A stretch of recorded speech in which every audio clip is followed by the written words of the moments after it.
chegamos em 1988, né? Enchi a Constituição de direitos, de deveres, municipalizei, descentralizei, tal. Chega em 98, eu tenho as crises econômicas, e se acreditava muito dessa inflação, pelo menos no Brasil, ao Estado gastar muito mais do que arrecadava, não ter critério, e era mesmo um destrambelho. Eu me lembro que quando a gente trabalhava aqui no CEPAM, né, tinha Alagoas, né, acho que ele gastava 120% do que ele arrecadava com a folha de pagamento. Municípios, assim, principalmente no Nordeste, que 100% da população adulta maior de 18 anos era funcionário público. Enfim, você não tinha critério tanto. Então, a Constituição de 88, ela já vem, já limita os gastos, né, em 60%, e aí eu estou vivendo uma crise danada, né, não há mais margem, digamos assim, um Estado que já tributa razoavelmente, distorcido, mas tributa, né, pelo menos a camada média aí da população, as empresas de uma maneira feroz, e um Estado sem resultado. Então, esse princípio, ele entra num conjunto de reformas, que nós vamos estudar agora um pouquinho, que é a reforma do Estado, e diz assim, olha, basta, entendeu? Estado brasileiro, se vira, nego, você tem recursos, comece a dar eficiência e eficácia a esses recursos.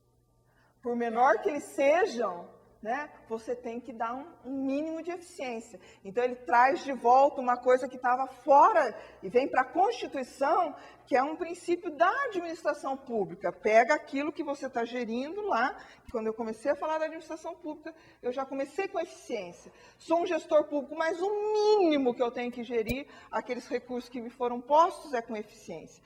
Então, em 1998, ele vira princípio constitucional, tá? Esse contexto é esse contexto aí, ó. Lembra que eu falei assim, ó? A cada período histórico, eu tenho vários discursos do que o Estado deve fazer, não tem? Se eu estivesse no pós-guerra lá, eu tinha todo um discurso, pelo menos na Europa, do que o Estado devia fazer. Se eu estou na década de 70, eu tenho outro discurso. Em 1979, tem a primeira crise do petróleo, o mundo capitalista entra em crise econômica. Todos os governos da década de 80 vão dizer que o problema da crise mundial na economia capitalista se deve ao gigantismo do Estado. Que nós já falamos de manhã, desse pensamento neoliberal. Fala, o Estado tem que ser pititico mínimo e sair, né, deixar a economia capitalista sozinha, tributar menos, deixar a mão invisível do mercado resolver. Estou nesse contexto aqui de crise, nas nações capitalistas de primeiro mundo, tá? Estão determinando, né, diretrizes para a economia, diretrizes para o Estado, então, diretrizes, argumentos políticos, tal. E nós estamos cá, na América Latina, país subdesenvolvido, cheio de demandas não atendidas para a maioria da nossa população. Nesse mesmo cenário, que é um cenário de crise econômica, a década de 80, vocês já ouviram essa expressão, uma década perdida, já não ouviram essa expressão? É um momento difícil. Para nós era mais difícil ainda por conta da inflação, do desequilíbrio nosso. Então, é um momento em que o Estado está em crise e não tem crise para nada, não tem dinheiro para nada. E eu digo, a crise existe porque o Estado é grande demais, faz coisa demais, tributa demais, é incompetente demais, é ineficiente demais. Sumam com esse Estado, né? Deleta o Estado.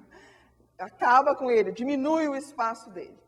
Nesse contexto, politicamente, no Brasil e na América Latina, de um modo geral, nós estamos saindo de vários regimes totalitários.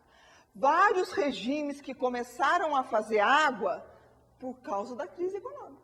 Porque enquanto tinha milagre e tudo mais, o próprio empresariado tratou de sustentar a ditadura militar. A hora que o dinheiro acabou, a crise começou, né? Os militares também foram perdendo apoio, né?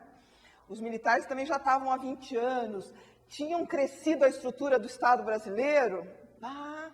As empresas estatais são aqui, o Delfim Neto, todo mundo lembra do Delfim Neto, né? Que criou um sem número de empresas estatais, entrou em vários setores da economia, química, fala aí para mim, tudo que era empresa, só da Petrobras já tinha Estado empresário. Era o Estado que o Keynes falava lá, aquele Estado que entra na hora da crise, investe em infraestrutura e sai? Imagina, né? Era um Estado que entra e vai ficando e tal. Tinha se agigantado. Ao mesmo tempo, uma população à margem do crescimento econômico. Né? Nessa década de 70, 80, que eu cresci o Brasil, a economia chegou a crescer a 10%, 11%. Hoje nós estamos crescendo pra caramba, não estamos com 7%, vamos chegar a 6%. A gente chegou a crescer 10%, 11% no milagre brasileiro dos anos 70, e esse dinheiro profundamente concentrado na mão de alguns. Fazendo água, né? A população vindo, vocês vão estudar política urbana, vocês vão ver o que é gente chegando em cidade, né? Nesse momento desse crescimento do milagre econômico e tudo mais, pressionando por saneamento, por casa, por saúde, por transporte, por educação, por creche, né? E o Estado aqui, acumulando. Então eu tinha uma pressão brutal, eu tinha crescimento, mas eu não tinha distribuição disso, e entro em crise, começa a inflação, né? Toda a estrutura que nós criamos para financiar esse milagre econômico explode ali na década de 80, e a inflação vai galopando, um plano não dá certo, outro plano não dá certo, outro plano não dá certo. Nesse contexto de planos, de fracassos, tal, é que vai vir a Constituição de 86. A Constituinte, que vai criar a Constituição de 88. Então, vocês lembram desse cenário? Ao mesmo tempo que no mundo eu tinha... Eles não lembram, que as crianças... Você põe na próxima, vem quantos anos a gente tem, para ver com quem que eu me ancoro. Para a gente não deprimir muito. Mas, enfim, nesse cenário em que eu estou vivendo em crise, querendo, né, controlar o Estado, querendo retomar a democracia, construir democracia, garantir direitos, porque onde é que nasce o movimento contra a ditadura militar? Ele nasce na luta pela saúde, na luta pela moradia, na luta que deu no Estatuto da Cidade, né, na luta do pessoal da educação. Você vai ver por onde as forças políticas vão se ancorando nos movimentos sociais.